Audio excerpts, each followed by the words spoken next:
आप सभी का स्वागत है मेरे YouTube चैनल यूपीएससी हिंदी 2 में। और जैसा कि हम बात कर रहे थे प्रथम आंग्ल मराठा युद्ध की, और जिसमें हमने जाना था पहली क्लास में कार्टियर, वेरलेस्ट और वारेन हेस्टिंग्स के बारे में। हमने ये जान लिया था कि इनका कार्यकाल कब से कब तक रहा, और हमने जाना था कि इनके कार्यकाल में कौन कौन से महत्वपूर्ण युद्ध घटित हुए, जिसमें हमने देखा था कि वारेन हेस्टिंग के कार्यकाल में दो महत्वपूर्ण युद्ध घटित होते हैं। प्रथम हमने देखा था प्रथम आंग्ल मराठा युद्ध, जिसमें हमने जाना था घेरे की नीति को, और उसी घेरे की नीति को स्पष्ट करते हुए हम आगे बढ़ते हैं कि कंपनी की घेरे की नीति क्या थी। तो बात करते हैं घेरे की नीति। घेरे की नीति का संचालन कंपनी ने 1765 से 1813 ईस्वी तक किया।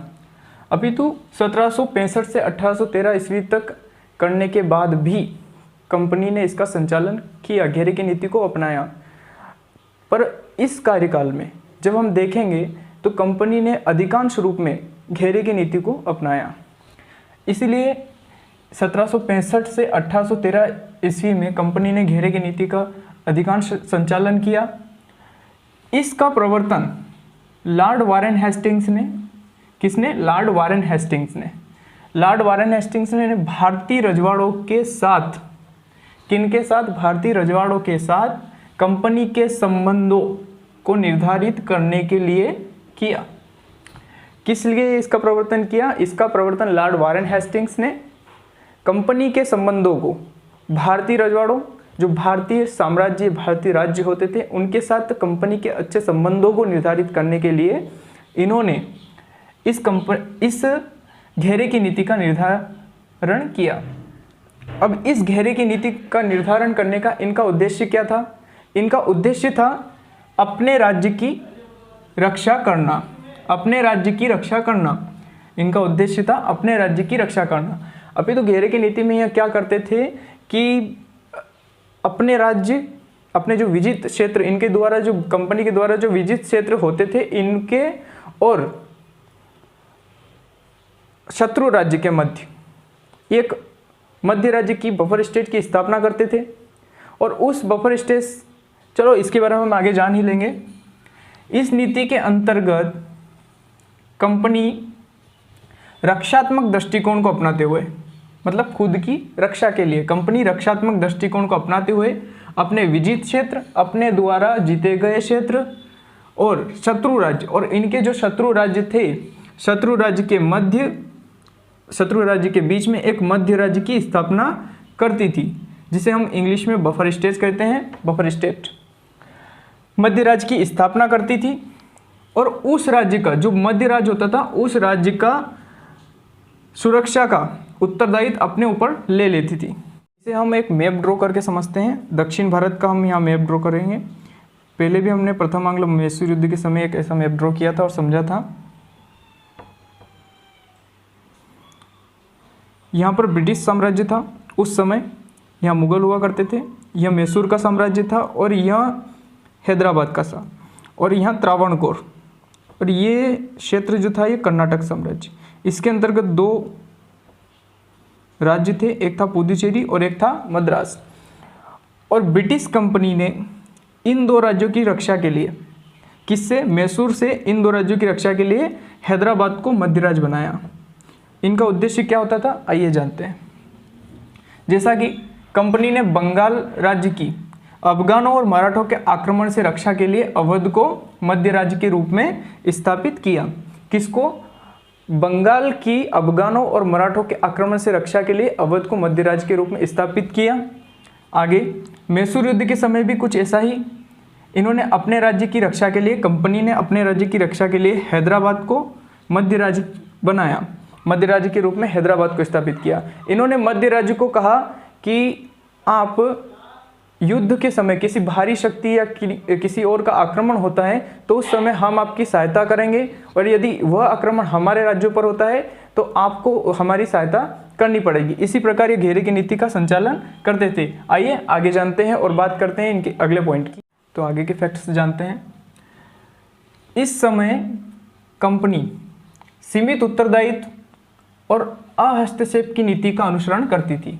सीमित उत्तरदायित्व लेती थी, ज़्यादा उत्तरदायित्व अपने ऊपर नहीं लेती थी कि मध्य राज्य हमने स्थापित किया तो संपूर्ण उत्तरदायित्व हम ही ले लें, ऐसा नहीं था। सीमित उत्तरदायित्व और अहस्तक्षेप की नीति का अनुसरण करती थी, जिसका तात्पर्य क्या है, अहस्तक्षेप की नीति मतलब कि देशी राज्यों या फिर भारत के जो क्षेत्र राज्य थे इनके मध्य हस्तक्षेप की नीति का अनुसरण उन्होंने किया। इनके आंतरिक मामलों में इन्होंने हस्तक्षेप नहीं किया, किंतु फिर भी देशी राज्यों के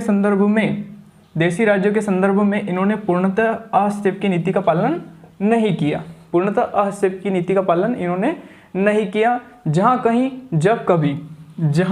जब कभी अंग्रेजों के हितों की बात आती थी, अंग्रेजों के हितों की सुरक्षा के लिए इन्हें जरूरी होता था, हस्तक्षेप जरूरी था, तब इन्होंने हस्तक्षेप किया।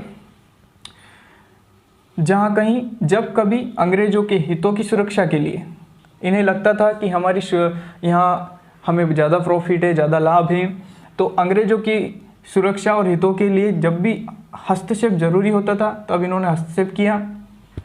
जो बनारस की संधि किसके रूप में देखेंगे आप, जो बनारस की संधि रूहेला युद्ध व मराठा युद्ध आदि से स्पष्ट होता है। तो अब हम बात करते हैं प्रथम आंग्लो मराठा युद्ध की। प्रथम आंग्लो मराठा युद्ध 1775 ईस्वी से 1782 ईस्वी तक घटित होता है।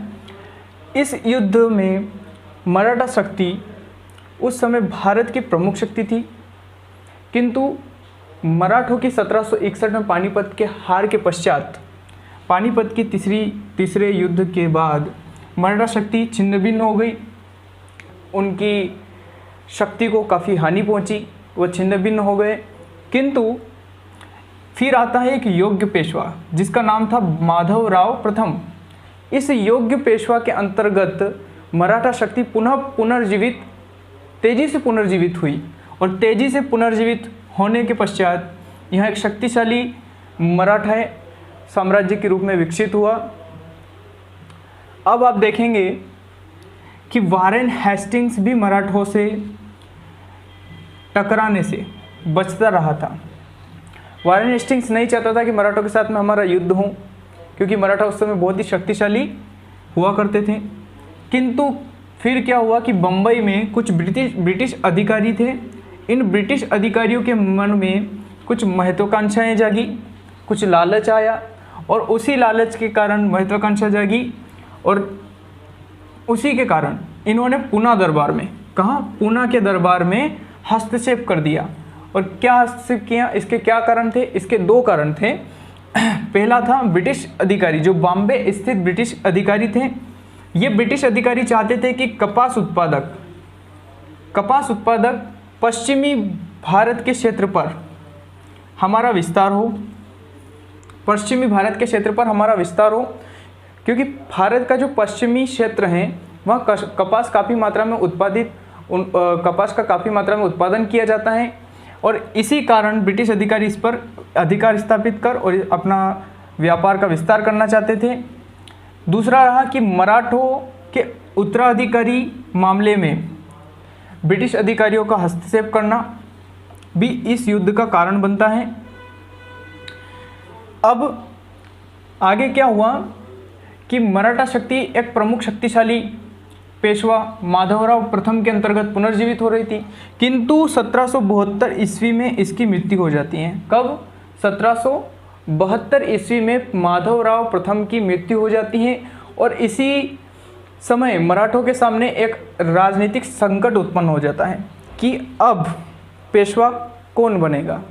इसी का फायदा उठाते हुए रघुनाथ राव की असामयिक मृत्यु का फायदा उठाकर उसका चाचा रघुनाथ राव, उसका चाचा कौन था? रघुनाथ राव। उसकी मृत्यु का फायदा उठाकर रघुनाथ राव पेशवा का पद प्राप्त करने की कोशिश करने लगा। वह पेशवा बनने की कई कोशिशें उसने करी, लेकिन वह नाकाम रहा। एक बार और इसे समझ लेते हैं और आगे बढ़ते हैं। प्रथम आंग्लो मराठा युद्ध 1775 से 1782 ईस्वी तक घटित होता है। मराठे उस समय भारत की प्रमुख शक्ति हुआ करते थे। पानीपत के तीसरे युद्ध में पराजय के बाद मराठा शक्ति एक योग्य पेशवा माधवराव प्रथम के अंतर्गत पुनर्जीवित हो रही थी। कब? पानीपत के तीसरे युद्ध के पश्चात। पानीपत का तीसरा युद्ध कब घटित हुआ? 1761 ईस्वी में पानीपत के मैदान में अहमद शाह अब्दाली और मराठों के मध्य। जिसमें मराठों की पराजय हुई और अहमद शाह अब्दाली की विजय हुई। अब हम बात करते हैं मराठा शक्ति एक योग पेशवा माधवराव के प्रथम के अंतर्गत पुनर्जीवित हो रही थी। वारन हेस्टिंग्स इस समय मराठों से टकराने से बचता रहा था क्योंकि इस समय मराठा बहुत ही शक्तिशाली थे, किंतु बंबई स्थित कुछ ब्रिटिश अधिकारियों के मन में महत्वाकांक्षाएं जाग उठी और यह महत्वाकांक्षाएं जाग उठी उनके मन में कि वह ब्रिटिश अधिकारी कपास उत्पादक पश्चिमी भारत के क्षेत्र पर अपना अधिकार स्थापित कर अपने व्यापार का विस्तार करना चाहते थे और मराठों के उत्तराधिकारी मामलों में इन्होंने हस्तक्षेप करना प्रारंभ कर दिया। इन्हीं कारणों से कहीं प्रथम आंग्ल मराठा युद्ध देखने को मिलेगा। 1772 ईस्वी में माधवराव प्रथम की मृत्यु हो जाती है। इसकी मृत्यु के पश्चात मराठों के सामने एक राजनीतिक संकट उत्पन्न हो जाता है क्योंकि ये बहुत ही शक्तिशाली और एक योग्य पेशवा था। इसकी मृत्यु के बाद पेशवा बनने के लिए मराठों के सामने एक राजनीतिक संकट उत्पन्न हो जाता है, जिसका फायदा उठाकर माधवराव प्रथम की असामयिक मृत्यु का फायदा उठाकर इसका चाचा रघुनाथ राव पेशवा का पद प्राप्त करने की कोशिशें करने लगा। अब हम बात करते हैं आगे। उसका चाचा रघुनाथ राव पेशवा बनने के लिए कई कोशिशें करने लगा। रघुनाथ राव ने नवनियुक्त पेशवा माधवराव प्रथम की मृत्यु के बाद सभी मराठा सरदारों ने मिलकर नारायण राव को पेशवा के पद पर स्थापित किया, किंतु रघुनाथ राव नवनियुक्त पेशवा नारायण राव की हत्या करने में सफल रहा, पर किंतु अब भी इसे पेशवा का पद प्राप्त नहीं हुआ क्योंकि नाना फडणवीस और अन्य मराठा सरदारों ने उसके नवजात पुत्र नारायण राव माधव राव नारायण को माधवराव द्वितीय के नाम से पेशवा के पद पर स्थापित कर दिया। उसके नवजात पुत्र माधवराव नारायण को माधवराव द्वितीय के नाम से पेशवा पद पर स्थापित कर उसे संरक्षक मंडल के अंतर्गत रख दिया। आइए समझ लेते हैं एक बार और। रघुनाथ राव नवनियुक्त पेशवा नारायण राव की हत्या करने में सफल रहा, तब भी उसे पेशवा का पद प्राप्त नहीं हो सका क्योंकि नाना फडणवीस और अन्य मराठा सरदारों ने नारायण राव के नवजात पुत्र माधवराव नारायण को माधवराव प्रथम के नाम से कहाँ स्थापित कर दिया? पेशवा के पद पर स्थापित कर उसे संरक्षक मंडल के अंतर्गत रख दिया। अब इस बात से रघुनाथ राव नाराज होकर ब्रिटिश कैंप में चला जाता है। इसकी चर्चा हम आगे की क्लास में करेंगे। बहुत बहुत आप सभी का धन्यवाद।